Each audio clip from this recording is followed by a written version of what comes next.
میرے نوجوانوں ریکارڈ کرنا اس کو، واٹس ایپ پہ ڈالو گے نا، فساد بک پہ ڈالو گے، فیس بک نہیں ہے فساد بک ہے، ٹویٹر پہ ڈالو گے، انسٹاگرام پہ، سب پہ ڈالنا یہ بات، اویسی کے سوالات۔ یاد رکھو بھارت کا سنویدھان آپ کو اس بات کی اجازت دیتا ہے کہ آپ اپنے مذہب پر چلیں، آپ کو مذہبی آزادی دے دی گئی ہے، آپ اپنے مسجدوں کو آباد رکھیں۔ بھارت کے سنویدھان میں آپ کی زندگی، ہر بھارت کے شہری کی زندگی ایک بنیادی حق ہے، فنڈامنٹل رائٹ ہے، ڈرنے اور گھبرانے کی ضرورت نہیں ہے۔ اور ایک بات میری یاد رکھو کہ جو ظلم کرتا ہے نا وہ ظالم ختم ہو جاتا ہے۔ فرعون تھا نا، فرعون معلوم کون تھا آپ کو؟ فرعون ایک بادشاہ تھا، ظلم کرتا تھا اور اپنے آپ کو خدا کہتا تھا، تو اللہ نے حضرت موسیٰ کو اس کی طرف بھیجا اور اس کے دربار میں، فرعون کے دربار میں غریب لڑکی تھی، بہت غریب تھی، جھوپڑی میں رہتی تھی۔ اس کا کام یہ تھا کہ فرعون کے بیٹی کے بالوں کو کنگھی کیا جائے۔ اور ایک دن جب وہ فرعون کے محل میں بادشاہ کی بیٹی کے بالوں میں کنگھی کر رہی تھی تو کنگھی نیچے گر گئی۔ اس نے جھک کر اٹھایا اور کہا کہ میرا رب وہ ہے جو موسیٰ اور ہارون کا رب ہے، کہ رب موسیٰ اور ہارون، میرا رب وہ ہے جو اللہ ہے۔ اس نے کہا تو بادشاہ کی بیٹی نے کہا کہ تو میرے باپ کو خدا نہیں مانتی؟ تو اس نے کہا نہیں، میں اس کو خدا مانتی ہوں جو تیرے باپ کا اور تیرا اور میرا وہ اللہ ہے، میں اس کو اپنا رب مانتی ہوں۔ اس نے جا کر اپنے باپ سے کہا کہ ایک کنیز ہے کام کرنے والی جو میرے بالوں میں کنگا کرتی، وہ تجھ کو خدا نہیں مانتی۔ فرعون نے اس کو اپنے دربار میں بلایا۔ اس کے 2 بچے تھے، ایک شیرخوار بچہ تھا اور ایک 10-11 سال کا بچہ تھا۔ 2 روایتیں ہیں۔ ایک روایت میں آیا کہ فرعون نے کہا کہ کیا تو مجھے خدا نہیں مانتی؟ تو اس نے کہا نہیں، میں اس کو مانتی ہوں جو تیرا بھی رب ہے اور میرا بھی رب ہے، وہ اللہ ہے۔ اس نے کہا دیکھ، میں ایک بڑا تانبے کا برتن لایا، اس میں تیل ڈالا اور اس کو خوب جلایا اور کہا کہ اگر نہیں مانے گی مجھے خدا تو تیرے بیٹے کو اس میں ڈال دوں گا، تیرے 10 سال کے بیٹے کو۔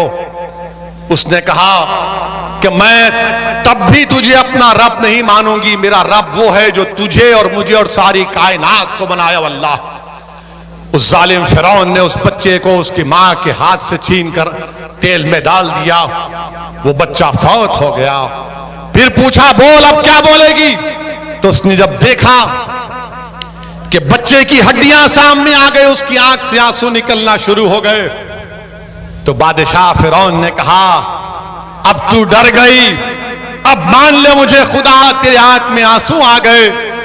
تو اس لڑکی نے کہا کہ میرے آنکھ میں آنسو میرے بچے کی موت کی وجہ سے نہیں یا تیری خوف کی وجہ سے نہیں، میرے آنکھ میں آنسو صرف اس لیے آئے کہ اللہ مجھے ایک ہی جان دیا اپنے دین پر قربان کرنے کے لیے۔ فرعون تعجب کیا اور پھر کہا کہ تیرے شیرخوار بچے کو لے لوں گا۔ اس کے سینے سے چھین لیا گیا۔ تو جب بچے کو، جو 6-7 مہینے کا بچہ تھا، جب اس کو تیل میں ڈالا جا رہا تھا تو اللہ نے اس بچے کو طاقت دی بولنے کی۔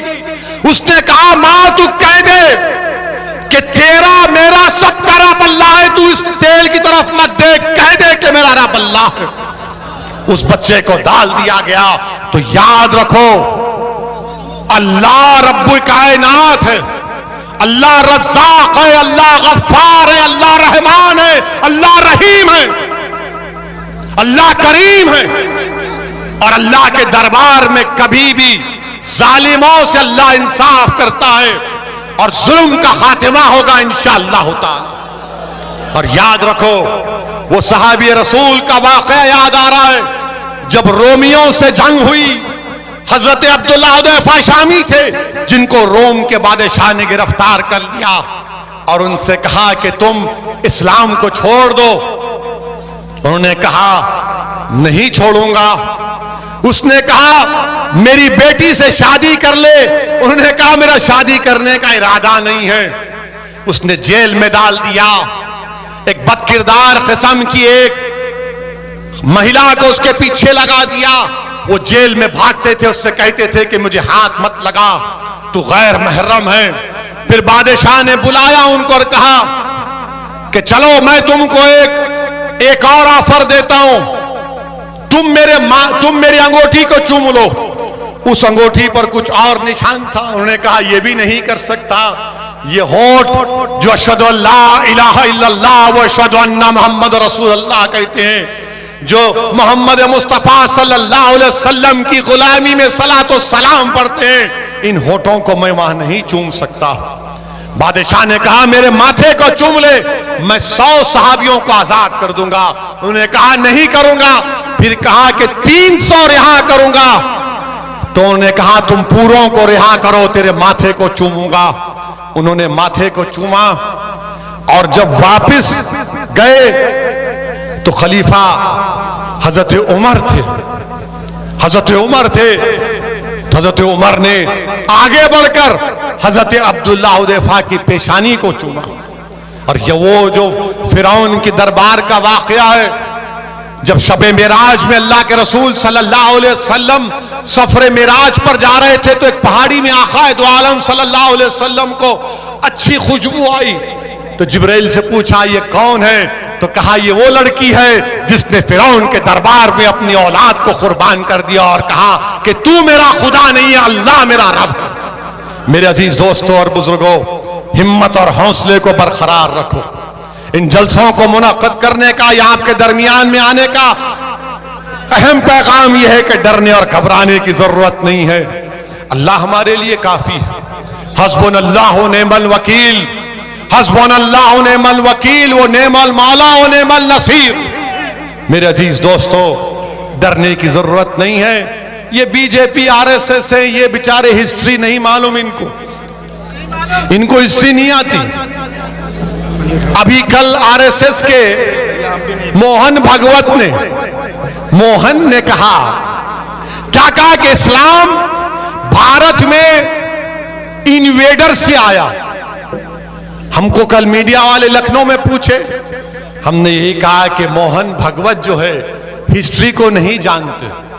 موہن بھگوت جو ہے ہسٹری کو نہیں جانتے۔ ہم نے ان سے کہا کہ اسلام اس ملک میں بادشاہوں کی وجہ سے نہیں آیا۔ اسلام اس ملک میں آیا تو صوفیوں کی اور تجارت کرنے والوں کی وجہ سے آیا۔ اور ہم نے ان کو موہن بھگوت سے ہم نے پوچھا کہ اسلام اگر آیا تو ویسٹ کوسٹ میں آیا، اور کس نے کہا معلوم آپ کو؟ اسلام بادشاہوں سے اسلام بھارت میں نہیں آیا، کس نے کہا معلوم آپ کو؟ معلوم؟ مودی جی نے کہا۔ ہاں، اب آپ جا کر دیکھیے، مودی جی نے اپریل 3 2016 کو 7:13 کو ایک ٹویٹ کیا اور کہا کہ کیرل کے تریسور ڈسٹرکٹ میں چیرامن جمعہ مسجد کو عرب کے تجارت کرنے والوں نے، بادشاہوں نے نہیں، تجارت کرنے والوں نے 629 عیسوی میں مسجد کو بنایا اور کہا کہ بھارت کی پہلی مسجد ہے۔ مودی جی آپ جھوٹ بول رہے ہیں یا موہن بھگوت جھوٹ بول رہے ہیں؟ آپ دونوں بیٹھ کر تصفیہ کر لو۔ ہمارا ماننا یہ ہے کہ اسلام بھارت میں تلوار کے زور پر نہیں آیا، محبت کی بنیاد بن کر آیا۔ جو بادشاہ آئے وہ ظلم کیے، مگر وہ اسلام سے ان کا کیا رشتہ؟ بادشاہ تھے۔ خواجہ غریب نواز آئے، دین لائے، دعوت دی، مگر ان لوگوں کو مسلمان دیکھتے کہ نہیں تم بھارت کے نہیں ہو۔ اب ان کا جواب اور ایک ہمارے پاس ہے۔ میں نے علماؤں کے پیروں کے پاس بیٹھ کر سنا کہ سارے کائنات کے ابا کون ہے؟ حضرت آدم علیہ السلام ہے نا، ہمارے سب کے ڈیڈی ہیں، وہ پتا جی ہیں. وہ جب جنت سے نکلے تو کس ملک میں قدم رکھا انہوں نے؟ کس ملک میں رکھا؟ بھارت میں رکھا. تو یہ باپ کی سرزمین ہوئی نہیں ہوئی؟ ہوئی نا. تو ڈرنا کس بات کا پیارے؟ ڈرنے اور گھبرانے کی ضرورت نہیں ہے. ہمت سے کام کریے. اور الحمدللہ ہمارے بھائی عتیق جیل میں ہیں، مگر اپنا خط پر پیغام بھیجایا، اپنی محبت اور وابستگی، اور آپ لوگوں کو یہ پیغام بھی دیا کہ ہم کو اور آپ کو مل کر انشاءاللہ تعالی آنے والے ویدھان سبھا میں مجلس اتحاد المسلمین کو کامیاب اور کامران کرنا ہے.